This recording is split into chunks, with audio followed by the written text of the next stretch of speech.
So ladies and gentlemen, bugun biz siz bilan shadowing metodi va nima uchun bu metod sizga hech qanday yordam bermayotganligi sabablari haqida gaplashamiz. Shadowing metodi darajalar uchun bo'linadi. Ya'ni har bir darajada siz shadow qilishingiz kerak bo'lgan materiallar mavjud. Ko'pchilik o'quvchilar o'zlarining darajasidan ancha yuqori bo'lgan materiallarni shadow qilishga harakat qilishadi va aynan mana shu ularni bu metoddan bezdirayotgan asosiy sabab.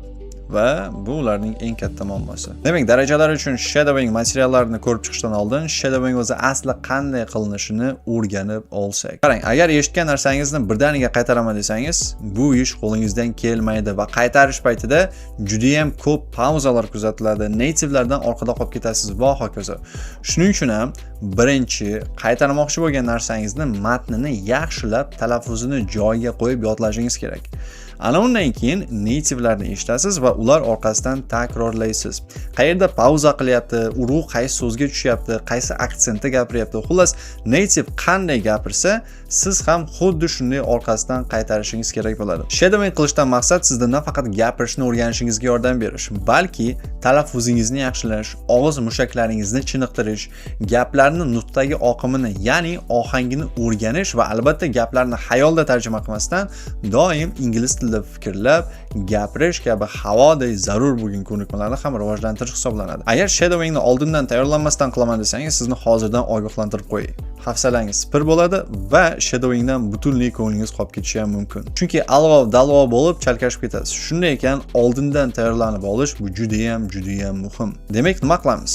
A1, A2 darajada siz birdaniga kino yoki intervyularga o'tib keta olmaysiz.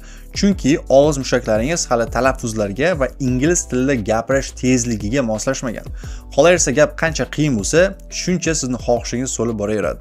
Shunday ekan, birdaniga balanddorga osilmang. Demak, siz qiladigan ish tematik mavzularga doir 5-10 sekundlik gaplarni YouTube dan topib, native'larni shadow qilasiz. Tematik mavzularga doir. Bu tematik materiallarni siz shundoq ham yodlab gapirib yuraverasiz. Faqat endi qo'shimcha texnika sifatida shadowingni ham qo'shasiz. Shunchaki native'larning orqasidan to tilingiz kelishib ketgunicha bir necha marotaba takrorlab qaytaraverasiz o'sha 5-10 sekundlik trackni. Ko'pchilik listening uchun dictation qilsak ham bo'ladimi deydi.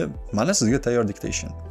Bitta o'q, ikkita quyon. Agar jarayon biroz qiyin bo'lsa, demak tabriklayman, o'syapsiz.